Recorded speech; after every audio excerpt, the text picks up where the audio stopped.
అనగనగా పార్వతీపురం అనే ఊరిలో సోమయ్య భీమయ్య అనే ఇద్దరు అన్నదమ్ములు ఉండేవాళ్ళు. వాళ్ళు ఎంతో బాగా కలిసిమెలిసి ఉందాం అని అనుకున్నా వాళ్ళ మధ్య ఉన్న వ్యత్యాసాల కారణంగా విడివిడిగానే ఉండేవాళ్ళు. ఎందుకు అంటే తమ్ముడేమో బాగా ఉన్నతంగా సంపాదించి ఎంతో ఎత్తుకెదిగాడు, కానీ అన్న మాత్రం ఎంత కష్టపడినా సంపాదించలేకపోయేవాడు. ప్రతిదానికి తమ్ముడినే అప్పు అడుగుకోవలసి వచ్చేది. ప్రతి చిన్న విషయానికి తమ్ముడి మీద ఆధారపడవలసి వచ్చేది. అందువలన అన్నదమ్ముల విభేదాలతో అన్న ఎక్కడో ఊరు చివరన పూరి గుడిసెలో ఉంటే తమ్ముడు మాత్రం ఊరి మొదట్లో పెద్ద బంగళాలో ఉండేవాడు. తమ్ముడు ఏ పని చేస్తూ ఉన్నా కూడా అతనికి ఎంతో బాగా కలిసి వచ్చి ఇంకా ఆ వ్యాపారాలు అభివృద్ధి అయ్యి చాలా ధనికుడు అయ్యేవాడు. కానీ తమ్ముడికి పరిస్థితి చూసిన అన్న మాత్రం ఎంత కష్టపడినా కూడా ఇంకా కటిక పేదవాడవుతూనే ఉండేవాడు. రోజు సాయంకాలం పూట అన్న భార్య పిల్లలు అదే ఊరిలో భిక్షాటన చేయటము, ఇదంతా చూస్తున్న తమ్ముడికి ఎంతో మనస్సు చిన్నబుచ్చుకొని ఈ ఊరిలో ఉంటే నా పరువు కూడా పోతుంది, నేను వెళ్ళిపోవాలి, మా అన్నేమో భిక్షగాడు నేనేమో ధనికుణ్ణి అని ఊళ్ళో వాళ్ళు నన్ను హీనంగా చూస్తున్నారు అనుకొని తమ్ముడు అక్కడి నుంచి పట్నం వెళ్ళిపోతారు. అన్న పరిస్థితి మరీ దిగజారిపోతుంది. కనీసం తమ్ముడు ఉన్నప్పుడు ఏ సాయంత్రానికో అన్న భార్య బిడ్డల్ని తమ్ముడి భార్య పిలిచి కొద్దో గొప్ప అన్నమో పచ్చళ్ళలో పెట్టి ఆకలైనా తీర్చేది. కానీ ఇప్పుడు తమ్ముడు కూడా ఊరిలో నుంచి వెళ్ళిపోయేసరికి అన్న పరిస్థితి మరీ దారుణంగా అడుక్కు తినే పరిస్థితి అయిపోతుంది. ఆ ఊరిలో ఎంత అడుక్కున్నా అన్నం కూడా పుట్టదు వాళ్ళ. తరువాత ఆ ఊరికి ఒక సాధువు వస్తాడు. అప్పుడు ఈ అన్న వెళ్ళి ఆ సాధువుకి నమస్కారం చేసుకొని, స్వామి నా పరిస్థితి ఇలా ఎందుకుంది, మా తమ్ముడు చాలా ఉన్నతంగా ఎదిగి ధనికుడయ్యాడు, నేను ఎంత కష్టపడినా పేదవాడిని ఇంకా పేదవాడినే అయిపోతున్నాను, ఎందుకు స్వామి అని దీనంగా వేడుకుంటాడు అన్న సోముడు. స్వామీజీ ఆ కథంతా విన్న తర్వాత తన కథంతా నీకు ఏమైనా అలవాట్లు కొత్తగా వచ్చాయా అని అడుగుతాడు. అవును స్వామి, చిన్నప్పుడు చాలా కష్టపడి పని చేయటమన్నా ఊరంతా తిరిగి ఏదో ఒక పని చేయటమన్నా నాకు ఇష్టంగా ఉండేది. ఈ మధ్య నాకు ఏ పని చెయ్యాలన్నా కొంచెం విసుగు చిరాకుగా ఉంటుంది. ఎక్కడైనా చెప్పుడు మాటలు చెబుతూ కూర్చుంటే వినడం బాగా ఇష్టంగా అనిపిస్తుంది. ఏదైనా పని చెయ్యమంటే నా భార్య మీద నాకు విపరీతమైన కోపం వస్తుంది అని చెప్పటంతో సాధువు బాగా ఆలోచించి, అలా అయితే మీ ఇంటికి వెళ్ళి మీ ఇంట్లో మూలన ఉన్న ఆ భోషాణం తెరిచి చూడు, అందులో నీకు ఒక అమ్మ కనపడుతుంది, ఆమెని అడుగు, నీ సమస్యకు పరిష్కారం ఏంటో తెలుస్తుంది అని అంటాడు. దాంతో సోమయ్య చాలా ఆశ్చర్యంగా తన ఇంటికి వెళ్ళి మూలనున్న భోషాణాన్ని తెరిచి చూడగా అందులో పెద్దమ్మ కూర్చొని ఉంటుంది.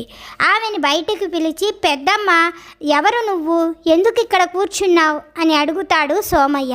అందుకు ఆ ముసలి పెద్దమ్మ ఇలా చెబుతుంది, నేను నీ బద్ధకాన్ని, నువ్వు ఎప్పుడైతే బద్ధకంగా తయారయ్యి చెప్పుడు మాటలవి వింటూ శుభ్రంగా ఉండకుండా తయారయ్యావో ఆ రోజే నేను నీ ఇంట్లోకి చేరాను, నన్ను పెద్దమ్మ అని పిలుస్తారు. నువ్వు నాకు ఎంతో బాగా నచ్చావు, అందుకే నేను నీ దగ్గరే ఉంటున్నాను అని చెబుతుంది దరిద్రపు పెద్దమ్మ సోమయ్యకు. ఆ విషయం విని సోమయ్యకు అర్థమయ్యి, అమ్మో ఈమె దరిద్ర దేవత, అందువల్లనే నేను ఇలా దరిద్రంలో బ్రతుకుతున్నాను అని తన మనస్సులో ఆలోచించుకొని మళ్ళీ సోమయ్య ఇలా అడుగుతాడు ఆ పెద్దమ్మని, పెద్దమ్మ నీకు నేను ఎలా ఉంటే ఇష్టం ఉండదో చెప్పు, ఇంక నుంచి అలా ఉండను అని తెలివిగా అడుగుతాడు దరిద్ర పెద్దమ్మను.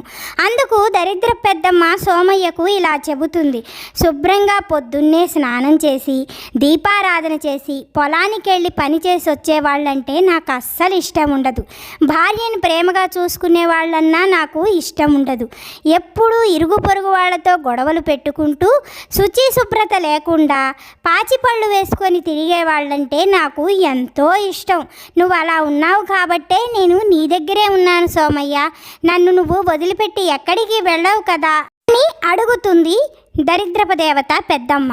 సోమయ్య అంతా విని, నిన్ను నేనెందుకు వదిలిపెట్టి వెళ్ళిపోతాను పెద్దమ్మ, నువ్వంటే నాకు ఎంతో ఇష్టం అని చెప్పి మళ్ళీ భోషాణాన్ని మూసివేసి తన భార్య దగ్గరకు వచ్చి జరిగిందంతా చెబుతాడు సోమయ్య.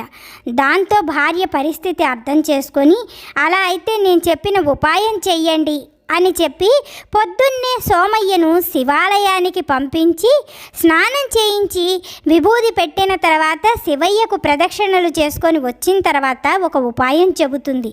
నేను చెప్పినట్టు చెయ్యండి పెద్దమ్మ, మనము వేరే ఊరు వెళ్ళిపోతున్నాము కాబట్టి నువ్వు ఆ భోషాణంలో నుంచి లేచి వచ్చి ఈ చిన్న పెట్టెలో కూర్చో, నిన్ను నా నెత్తిన పెట్టుకొని తీసుకొని వెళతాను అని చెప్పి పెద్దమ్మకి చెప్పండి. ఆ తర్వాత ఆ దరిద్రపు పెద్దమ్మని ఒక పెట్టెలో పెట్టి ఊరు చివరకు తీసుకొని వెళ్ళి బావిలో పడేసి రండి అని చెప్పి చెబుతుంది సోమయ్యకు తన భార్య.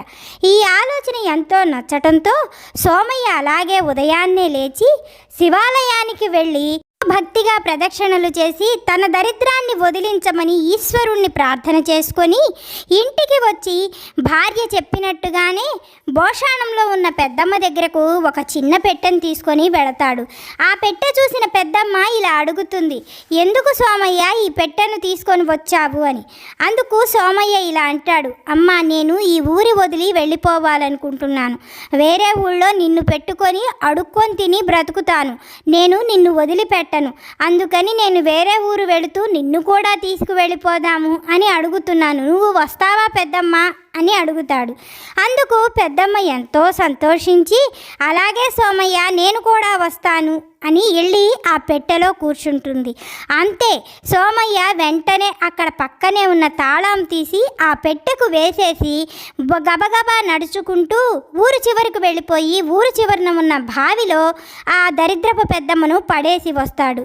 తర్వాత నుంచి సోమయ్య పడిన కష్టానికి ప్రతిఫలం లభిస్తూ ఆ ఈశ్వర అనుగ్రహం కూడా సోమయ్యకు తోడవ్వటంతో అతను ఆనతి కాలంలోనే చాలా పెద్ద ధనికుడిగా ఎదుగుతాడు.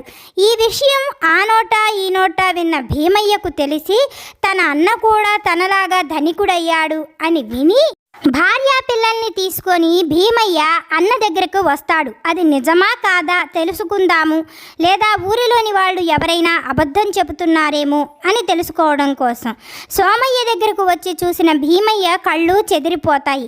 అంత పెద్ద అందమైన భవంతిని నిర్మించుకొని సోమయ్య భార్యా బిడ్డలను చాలా చక్కగా చూసుకుంటూ రోజు ఈశ్వరుడి పూజ చేసుకుంటూ పొలానికి వెళ్ళి ఎంతో కష్టపడి పనిచేస్తూ ఉండేవాడు. అది చూసిన భీమయ్య ఇలా అడుగుతాడు, అన్నయ్య, నీకు ఇంత ధనం ఎలా వచ్చింది? నువ్వు ఇంత తక్కువ కాలంలోనే ఎలా ధనికుడివయ్యావు అని అడుగుతాడు.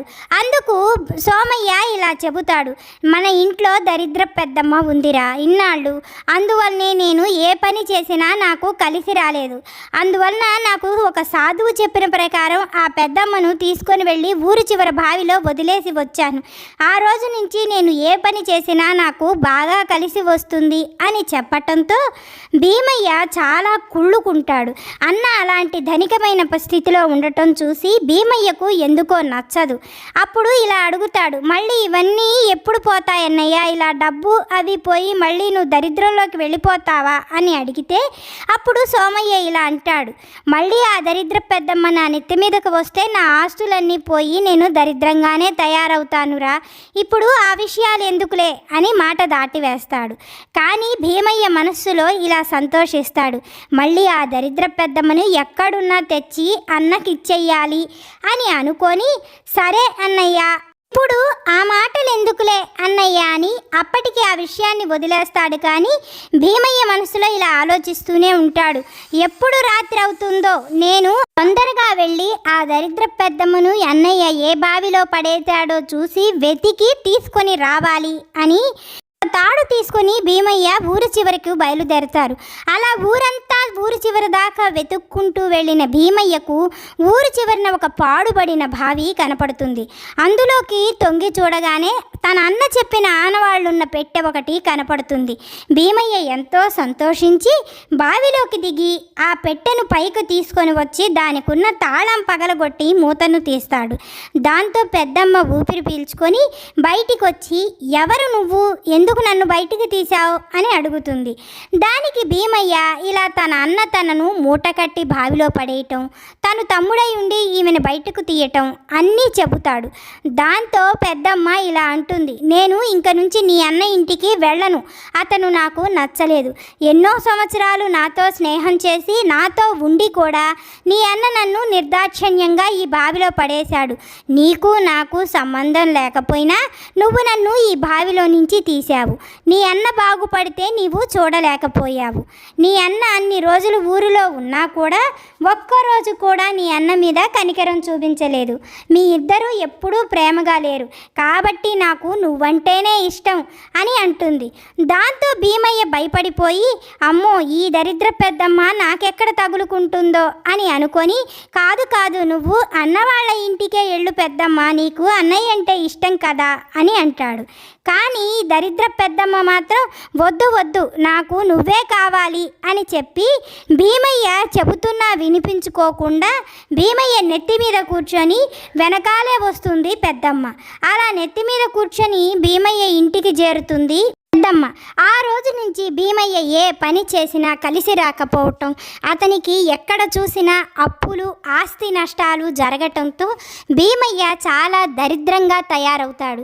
ఈ పరిస్థితి ఆ నోట ఈ నోట విన్న సోమయ్య తమ్ముడింటికి చేరుకొని చూడగా ఒకప్పుడున్న వైభవం అంతా పోయి ఊరి చివరిన ఒక పూరి గుడిసెలో తమ్ముడు తన భార్య పిల్లలు బాధపడటం చూసి తట్టుకోలేకపోయిన సోమయ్య అసలు కారణం ఏంటి అని అడుగుతాడు భీమయ్యను.